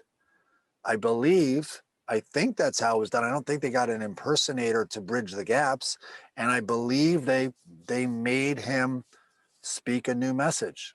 Well, on Stern, they always do that to famous people. They take their words and they rearrange them so they say things like "I love black cock." Right. And it sounds real. You could tell that this one wasn't fake because he's like, honey, how did you get famous? I heard something about a tape. Am I hearing this right? Oh, honey, I am so not proud of you. He shames her on her 40th birthday. Thank God I was dead. And then the hologram looks off stage like, can you kill me? Can you kill me again, please? Right away. This is my family. Yeah. Honey, I defended OJ. I can't defend you. Jesus Christ. Where's Bruce? I got to talk to him. What? What the fuck have you guys been doing? Imagine if the hologram became real like that. Right. Well, you've been doing all this crazy shit. I just hope people don't know about it. Hope you're keeping it quiet. Yeah. Chloe, you don't even look like my kid. Wait, what went on there? Look at her. That's the thing is like after all this plastic surgery, don't all the Kardashians look like holograms? Yeah. I thought you were going to have me present to my family. Who are these people? Yeah. Who are these good looking people? Yeah. Oh my God. All right. All right. This day in history. Yeah. This is crazy. After 28 years of hiding in the jungles of Guam, local farmers discovered Soichi Yokoi, a Japanese sergeant who fought in World War II. Guam became a U.S. possession in 1898. In 1941, the Japanese captured it. And in 1944, U.S. forces took it back. It was at this time that Yokoi, left behind by retreating Japanese forces, went into hiding rather than surrender to the Americans. In the jungles of Guam, he carved survival tools and for the next 3 decades, waited for the return of the Japanese and his next orders. After he was discovered in 1972, he was finally discharged and sent home to Japan, where he was hailed as a national hero. Yes. He subsequently married and returned to Guam for his honeymoon. Yep. His handcrafted survival tools and threadbare uniform are on display in the Guam Museum in Agon. Yep. I mean, that is dedication. I once left a restaurant after waiting for Aaron for 15 minutes. You don't have that Japanese discipline. That's no, and the irony was it was a sushi restaurant. Oh, boy. Yeah. They're all like, talk to me when it's been 14 years. I actually know a lot about this because there are a bunch of these guys, like over 12 of these guys scattered on different islands. And I actually have a project and it's written and it's about the long, he might be the second longest holdout, but it was 30 years and it was on a Philippine island. And I don't know, I could talk about it for hours, but I'll just say that people finding it hard to believe the Japanese ethos and truly the national mantra was no surrender. And so you were taught through and through that there's no defeat, there's no surrender. And if you were defeated, you would either take your own life, or like on all those islands, you would just charge when you knew you would be mowed down. It was basically suicide by by the other ranks. So That sounds like trying to pitch a show about it. yeah, exactly. So anyway, the mentality of this guy on the island was, what do you mean there's a Japan and we lost the war? Those two things can't exist. Yeah, right. There is no Japan if we lost the war. Yeah. So that was the mental block. And they were so disciplined. They're like, sorry, it's a non-starter. Yeah. And they're like telling this guy, dude, the fucking Olympics were just in Tokyo. And he's like, go fuck yourself. Yeah, right. Yeah. Wow, that what a mentality. Jesus. I mean, we lack that. You think about the Japanese, what they're capable of with that mentality. And I really worry about our kids. They are the opposite of that. Oh my God. No commitment, no discipline. Oh, it's so soft, and we're so soft. Like, how many times by living in huts in the rainy season on Guam is like fucking 4 months. Right. And it's like, and I did all that research on this guy in the Philippines, the rainy season alone, and just dealing with disease that would come up and stuff. Anyway, I will promise myself over and over, I won't eat a fucking treat, or I'll wake up early the next day, and I will scream it at myself the night before, and I can't do it. Yeah, no, you can't do it. You have to say, say to yourself, you can't do it. Look at you, you piece of shit. Fucking third time on the snooze button. I think this guy, I heard that this guy, he went missing for 3 weeks as a kid because they forgot to tell him they stopped playing hide and seek. Fuck you and your ring, Alivio. I'm not coming out. Yeah, it's discipline, man. God damn, it's really and that's the project. I was like, while it's crazy, there's something admirable. By the way, you kind of chuckled when you said he went back home, was treated as a hero. That's very interesting too. And what that's about is Japan was so shamed because of everything I just said. This surrender, they did the exact opposite, and it did take a bunch of atom bombs, but they did surrender, and it was shameful. And so they had very little heroic stories coming out of World War II, even though they had fucking killed it for a while. Yeah. And so this was something that the people could cling on to as a heroic, one of the only heroic stories, coming out of World War II. Right. And these guys got parades. Yeah. And everything. Yeah. Now, I remember when I worked with a guy who was at the country club when I was a parking attendant. This guy was the shoe shine. He was the locker room attendant. And he had fought in World War II, and Japanese guys would come in to the locker room. He wouldn't talk to them.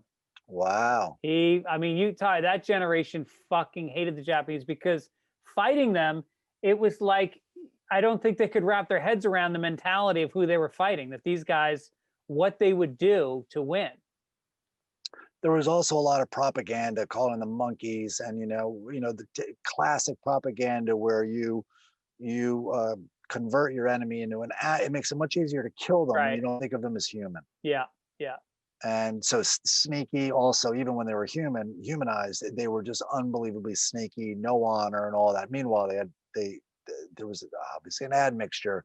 There was a lot of honor, but holy shit, I don't even know how the Chinese and Japanese can be in the same room with the shit that those two went through against each other. It's crazy. I'll tell you where there's some honor, in those massage rooms where they got those cameras set up. Letters to the editor. There's this section. It's right here. Scott LaRock says, I can't believe I haven't sent this to you guys. Been meaning to do it. I have a 9-year-old son. and wanted to introduce him to the idea of the stock market. So I found this site, Investopedia, though I imagine there are dozens like it, where you can do virtual stock market thing that is connected to the real market. We got it. So we got $1 million to spend in whatever way we want. I thought this would be funny for you and Mike to do and easy to track, and maybe even a way to link both of your Investopedia profiles on the website so people can keep track of it away from the show. I love it. You want to do that? Can you short on it? Yes, I'm sure you can short No, up. I've heard all that. Like you put up the, the paper and you throw darts at it, and odds are it'll go up and all that. So why don't we do 3 accounts? We'll do one where you throw darts, and then or we'll just let Chris Denman pick them. Same thing. Right. And then we'll compare. We're gonna do it. Okay, we're gonna do it. Once again, this is one of those things that I declare on the show. Yeah. You don't believe me, Yeah. and then it happens. Oh, I haven't seen those. But good luck for your fucking kid who's killing it. He didn't buy Bitcoin 2 Fridays ago. He did buy Bitcoin. Oh. Oh no, actually, I don't know if he bought Bitcoin. All right. Susie says, I am listening to you and Mike talking about Blondie. Mike is trying to put his finger on an idea that my high school friends worked out in our dormitory hallway. We were in boarding school in Dobbs Ferry, just a stone's throw from you. Here is the phrase Mike is looking for. You can't rape the willing. What? I don't remember that. Either do I, but I guess I'm always looking for that phrase. You're willing, right? You're willing? Hello? Speaking of which, didn't your mom go to that high school? I don't know. Your mom went to a boarding school in Dobbs Ferry called Dobbs. Do you know that about her? I don't know that. Yeah, because I was friends with some girls from my town that went to that school. And then I was talking to your mom. I forget how it came up, but she told me that she went to school and she had a very bad experience. She hated it. Oh my God. No, she lived in the Bronx and it was a 5-day-a-week boarding school like that. A lot of, Catholic, I think it was 5 days a week. Hackley, which your brother and sister went to, and my sister, and then I went there for an ill-fated 2 years. That was 5-day boarding school also, and that's right next door in Tarrytown. No, that wasn't a boarding school. That was it.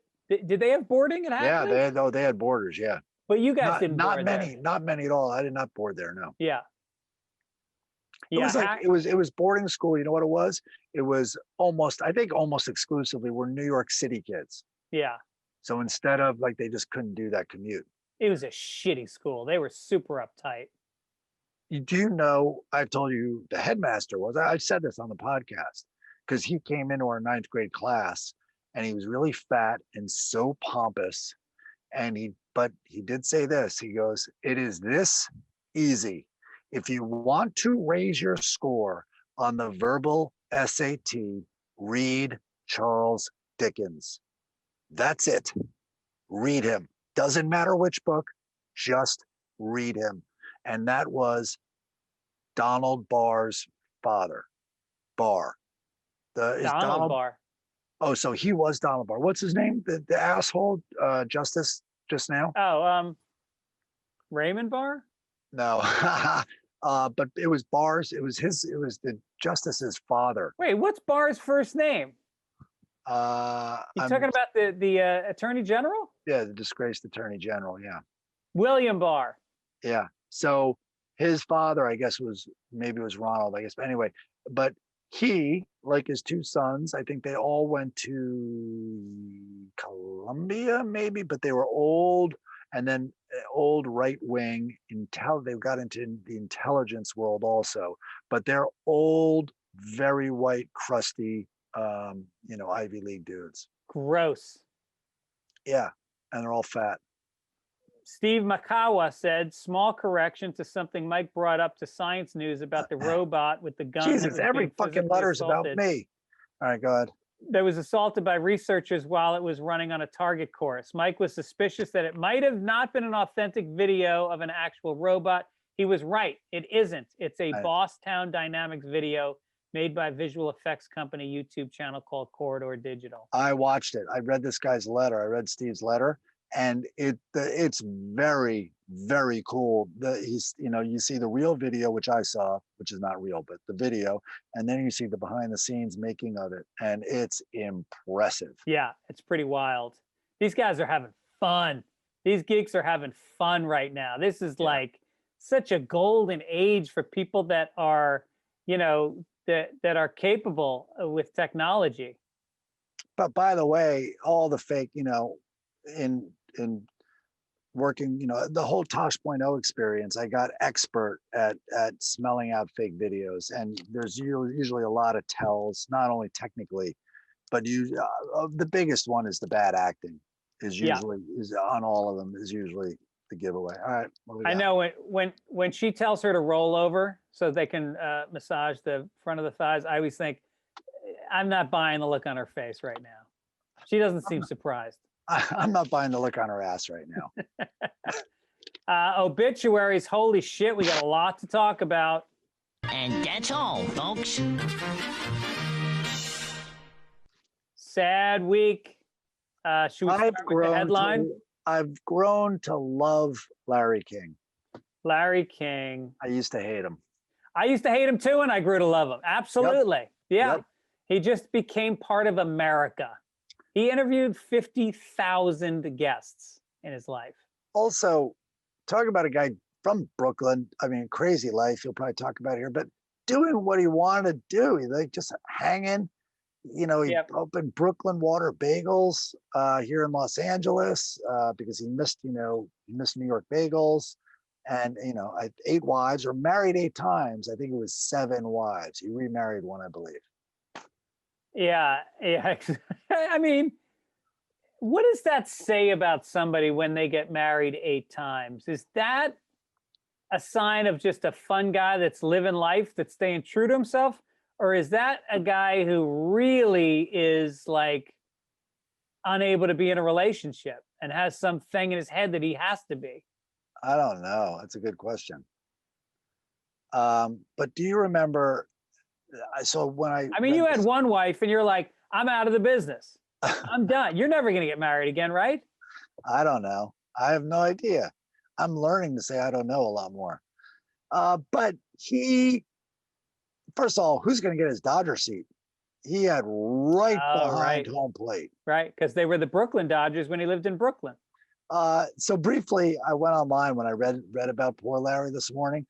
I remember there used to be parodies. He, in addition to being on air, for our listeners who don't know, he had a newspaper column for years. And the craziest thing is, I'm going to read you a parody one now, but I swear to God, this could be a real one. Like, so anyway, this is exactly what his newspaper little columns would be. And they were all ... Every thought and a ... Right. Anyway, but here it was. I wish Freddie Prinze was alive today so we could both laugh. Some of the most beautiful women in the world work in diners. Sex after 60 may be a challenge, but I like challenges. If I had 4 awards to give, I would give them all to the Golden Girls. I cannot wait to see what the producers of Logan's Run are up to next. Teach a poor city kid how to love, and you've made the world slightly better. Help, I'm stuck on a ledge. But I swear to God, go find his real ones. I know, that's what they're like. Yeah. For my money, Stallone's brother might be just as talented. Like, I just made that up. Yeah. I swear to God, that's what they're like. Yeah. I just did a thing. I recorded my Fitzdog Radio podcast early. It comes out on Tuesday, but I recorded it yesterday. And I did a whole long thing about Larry King. And I didn't know he was going to die. And I didn't even know he was sick. Apparently he died of, maybe he died of coronavirus. They didn't say officially. He went into the hospital because of coronavirus. He's been in the hospital over his life a lot. But yeah, I don't know if that is the killer. But I was just talking about, because I was talking about being quarantined and going down the rabbit hole with Norm Macdonald's. And that the funniest thing Norm ever did was when he was on with Larry King, and he says, and Larry goes, you know, because Larry's famous thing was he would ask short, direct questions. Right. And he says, so Norm, what's one thing people don't know about you? Yeah. And Norm goes, well, Larry, I'm a deeply, deeply closeted gay guy. And Larry stopped. You know, he would like look at papers and he just like whips his head up like, Yeah. oh, I got fucking gold here. And he goes, you mean to say you're a gay man? And Norm goes, whoa, whoa, slow down there, Larry. I said I'm deeply closeted. And Larry goes, so that means you're very, very gay. And he goes, oh, why would you say that? And it was like an Abbott and Costello routine. He's like, that's the last thing I'd say because I'm deeply, Yeah, deeply closeted. right. Yeah. And by the end, Larry's laughing, but he still doesn't get it. And so Norm had That's like perfect. Norm did like 10 episodes of that show on, I think it was called Norm Macdonald's Got a Show on Netflix. Yeah. And he, one of his 10 guests was Larry King. And it was so goddamn funny because Larry would just go with it. He was not in on the joke most of the time, but he just played along. Yeah. Million stories. That's his thing. Yeah. Did you see the one where, Norm had him on and Larry goes, let me give you some like great advice. And he goes, I, as an interviewer, I never learned anything while I was talking. And Norm at the very end of the sentence goes, can I interrupt you for a second?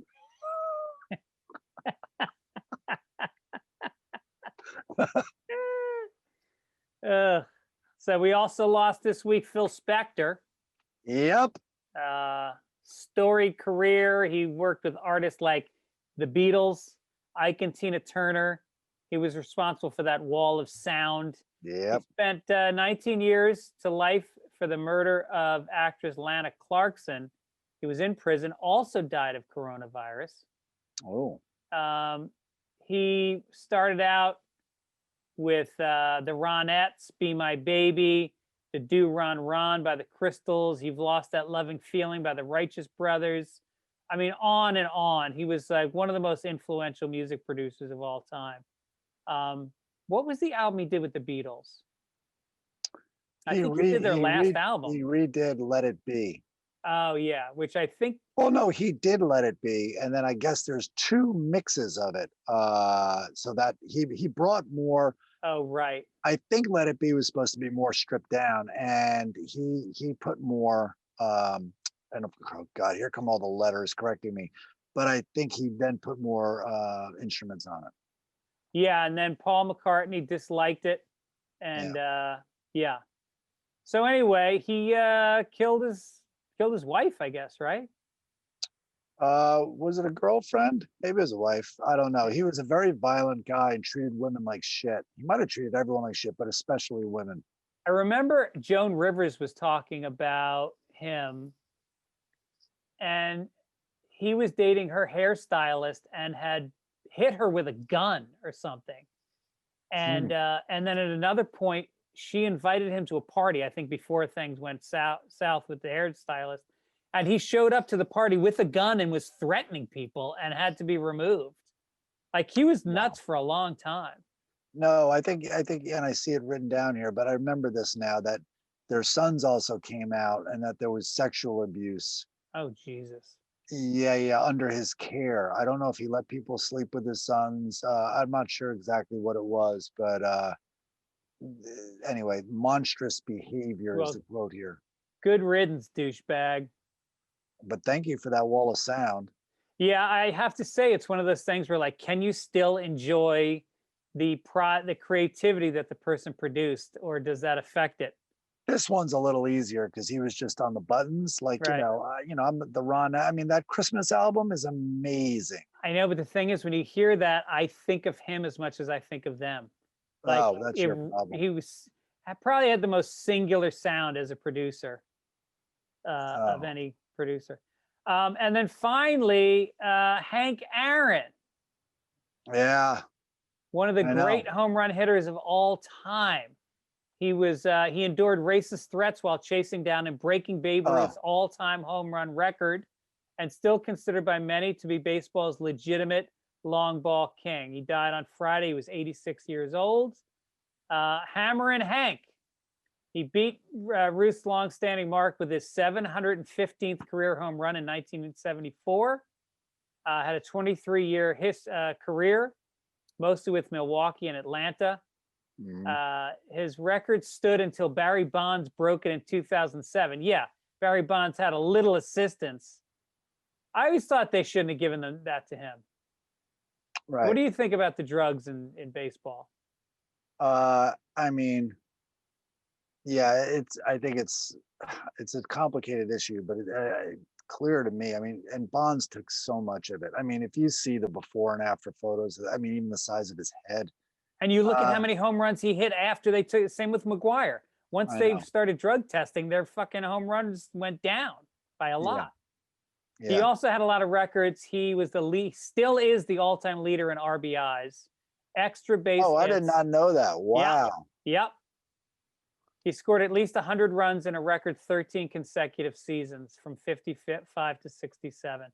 This is what I Ranks. do. This is what I do know when I've thought about it.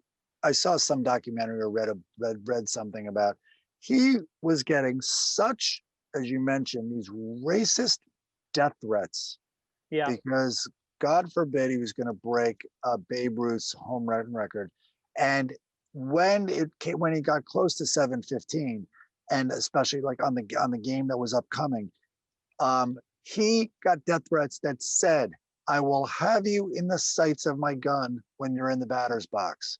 I am going to shoot you on the field." Like multiple ones of these. Now imagine it takes everything to hit a like many people feel it's the hardest thing in sports is to hit a baseball in Major League Baseball. Yeah.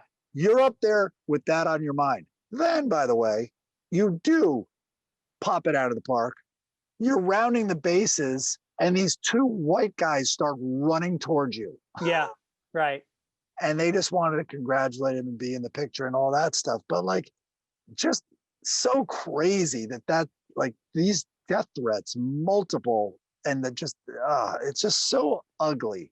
It's so ugly, and you realize you look at him, like guys like him and Jackie Robinson, and a lot of the guys that came out of the Negro leagues, that they were such pioneers. You know, Hank Aaron, by the way, didn't play high school baseball because they didn't allow black kids to play baseball. Oh my God, Yeah. I didn't know that. Yeah. You know, what they went up against for the love of the sport, and it went beyond the love of the sport. They really knew they were doing something Yeah, for their race, and they what a hero, Hank Aaron. I do know this. When Hank Aaron hit his home run to break the record, the fielder who watched it go over the wall and over his head, do you know who that player was? Lou Piniella. Bill Buckner. No. Yes, sir. No shit. Yep. Wow. I used to follow sports. Damn. All right. What do we All got? right, we always cheer up after the obituaries with the Sunday Funnies. Let's start off with my favorite, the most legitimately funny. I mean, look, there's people talk about Calvin and Hobbes. People talk about The Far Side as being the best comics of all time. I will put laugh for laugh. I will put the Lockhorns up against any of them. Leroy comes home. He's got a briefcase in his hand. He's scowling. Loretta is opening a bill, and she looks at him and says, "Maybe your company can direct deposit your paycheck to avoid the embarrassment." This guy's working his ass off. He's fucking dying. And he comes home. You wonder why he shits on her at dinner. Hagar the Horrible, you know him. He rapes, but you love him. He's got his gang of marauders, and they're storming a castle. And in the castle window, there's the king and his very scared-looking bride. And Hagar says, "Ha, the Duke and Duchess see us rushing their castle for a second time this week. I wonder what they're thinking." And then the next frame is the Duke and his wife.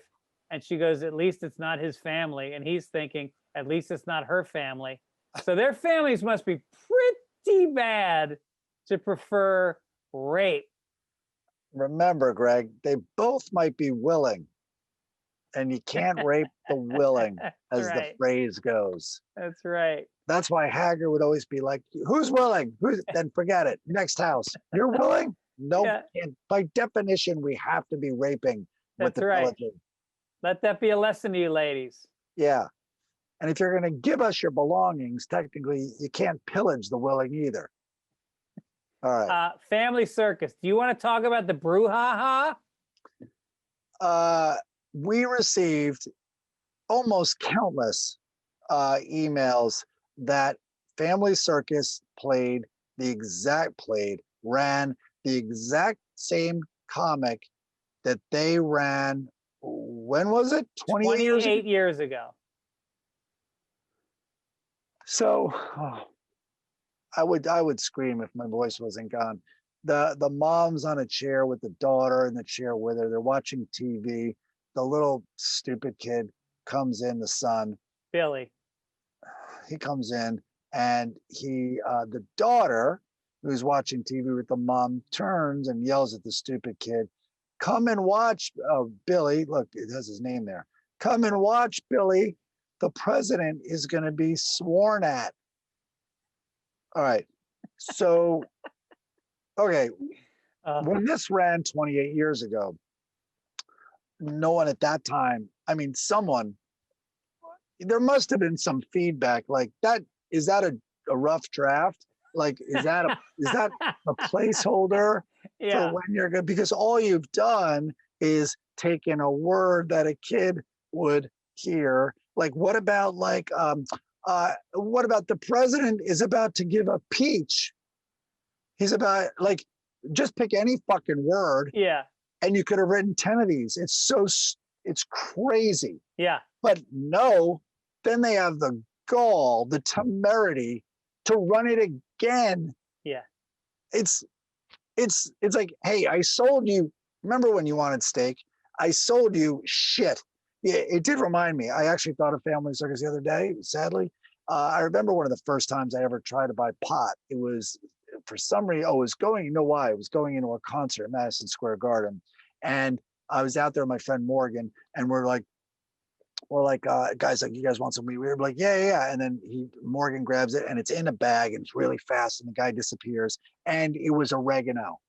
Yeah. And that's what the Family Circus is like. It's oregano. Yes. You've paid for a newspaper. Yeah. You open to a professional thing that's supposed to be providing you. It's a service that this guy's getting paid for. And this is supposed to be pot. Yeah. You bought pot. You paid for pot. The understanding is you get pot in this transaction. Yeah. And it's some fucking dusty oregano shit. Yeah.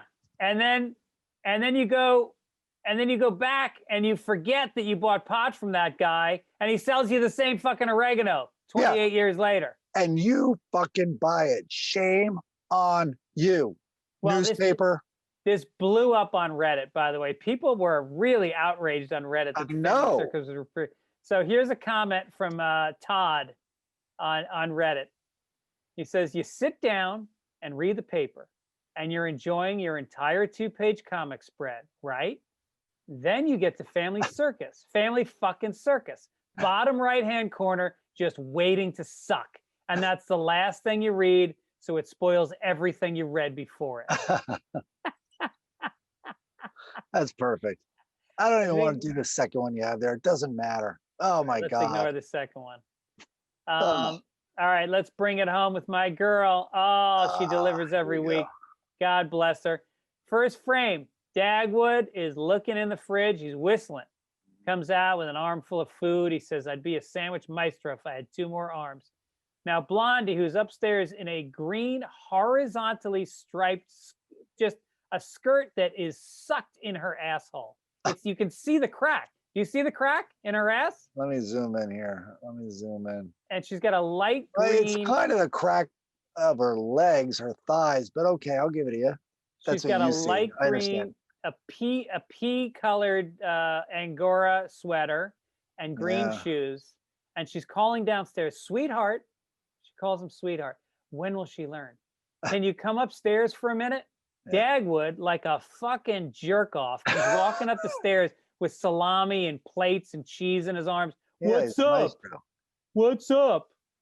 And she goes, I'm sorry, dear. I didn't know you were making a sandwich. I only wanted to get your opinion of our new bedspread. Oh. Now, this dolt looks at it and goes, it's nice. And she goes, why didn't you tell me you were in the middle of something? He goes, obviously, I didn't want to lose my momentum. And then he turns around and walks out. Besides, why pass up an opportunity to show off my culinary agility? Blondie walks in the room and says, after being married to him all these years,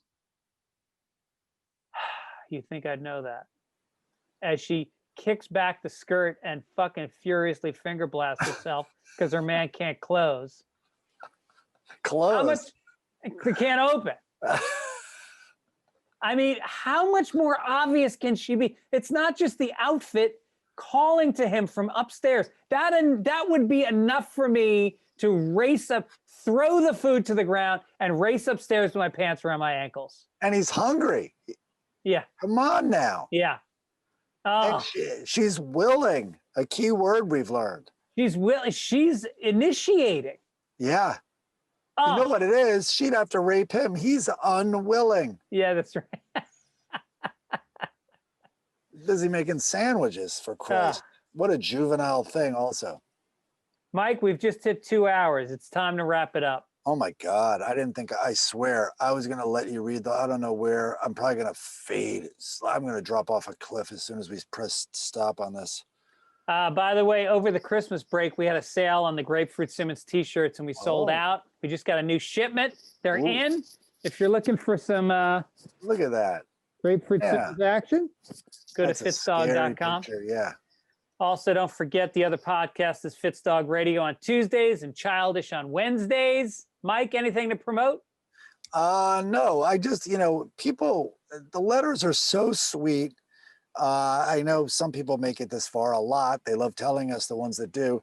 But some people are hurting out there. A guy wrote a beautiful letter about his alcoholism and then how you were really instrumental and, helping when you were talking about your recovery and stuff. And people just talk about, us, kind of cheering up what could be a sad day or whatever. Anyway, I just wanted to say thank you.